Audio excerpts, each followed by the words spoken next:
Hello, good evening. How are you? How is it going?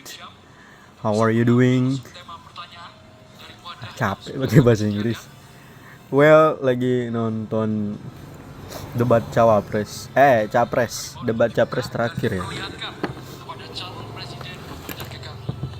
Ini debat yang terakhir sebelum pemilihan presiden 2024 dan pemilihan wakil presiden 2024.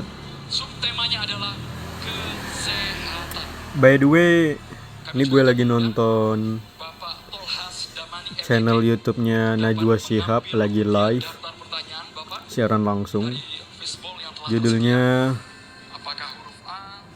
Layar Tancap Mata Najwa Nobar Debat Capres Ronde kelima. Berarti udah masuk ke ronde kelima. Sudah ada ronde pertama, kedua, ketiga, keempat, dan kelima. Selang-seling ya antara debat calon presiden. Yang pertama, debat kedua itu debat calon wakil presiden. Debat ketiga itu debat kedua calon presiden. Debat keempat itu debat terakhir calon wakil presiden. Dan debat ronde kelima ini debat terakhir calon presiden. Ya, seperti itulah.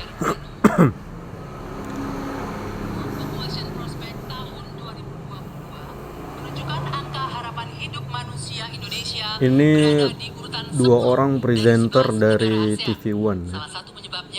Ada yang pertama Andromeda Mercury dan yang satunya lupa namanya siapa.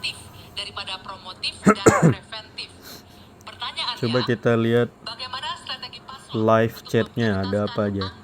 Wah gila, 823.000 orang yang bergabung untuk nonton ini.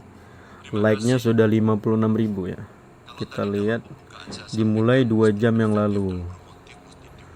Penontonnya 780.644 manusia.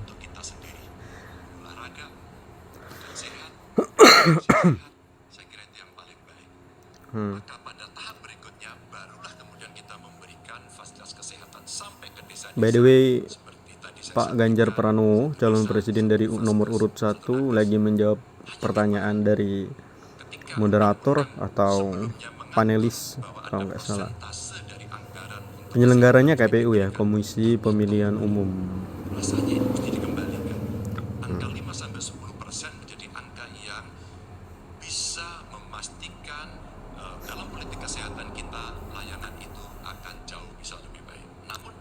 Anyway, actually gue nggak terlalu tertarik dengan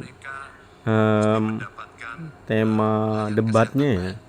Iya, gimana maksudnya nggak tertarik, bikin kepala agak puyeng, agak pusing karena banyak sekali kosakata baru. Tentunya karena yang dibahas itu politik, jadi ada vocabulary yang sebetulnya ya intinya lagi malas mikir ya. Soalnya habis nge-gym jadi apalagi tadi latihannya legs ya, legs day itu aduh berat.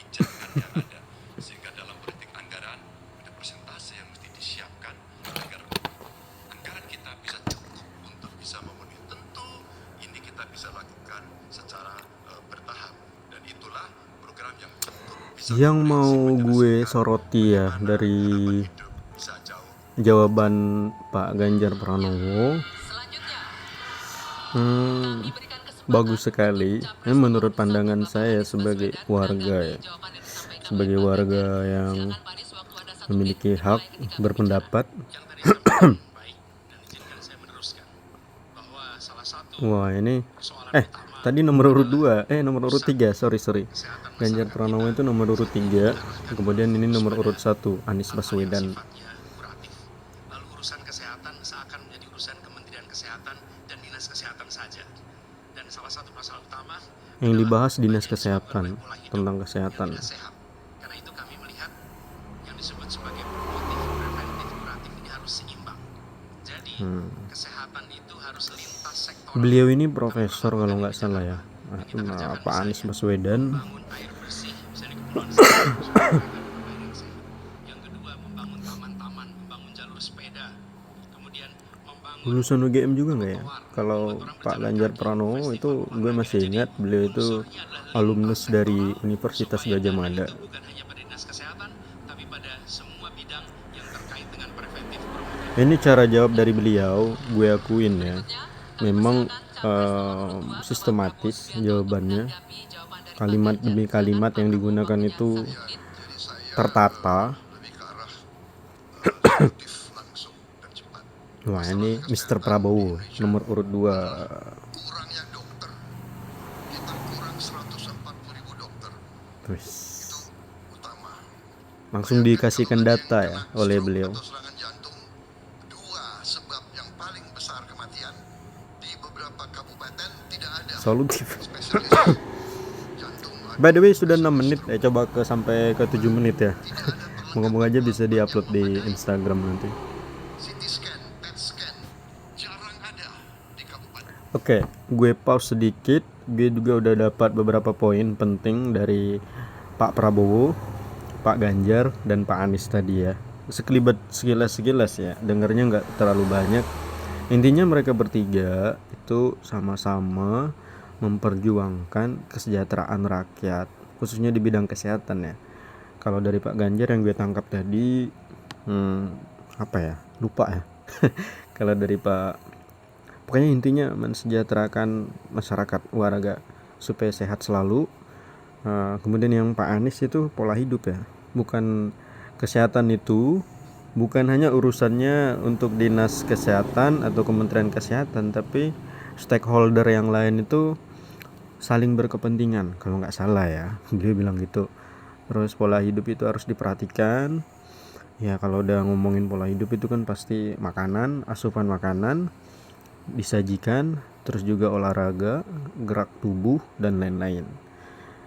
Tapi yang paling gue ingat, mungkin karena waktu gue dengar itu yang terakhir itu Mr. Prabowo ya, Pak Prabowo yang terakhir menyampaikan argumentasinya, beliau langsung bilang solutif, langsung bilang data tadi 140.000 dokter kalau nggak salah ya. Itu yang diperlukan, jadi kekurangan dokter, maka dokter harus diperbanyak, mungkin beliau bilang gitu ya. Seperti itu. Ya udah sampai 8 menit aja ya, sisa beberapa detik. Gue cuma mau bilang tetap damai, meskipun pilihan berbeda, tetap guyup, karena pemilunya cuma 5 tahun sekali lah. Setelah itu ya barengan lagi. Peace.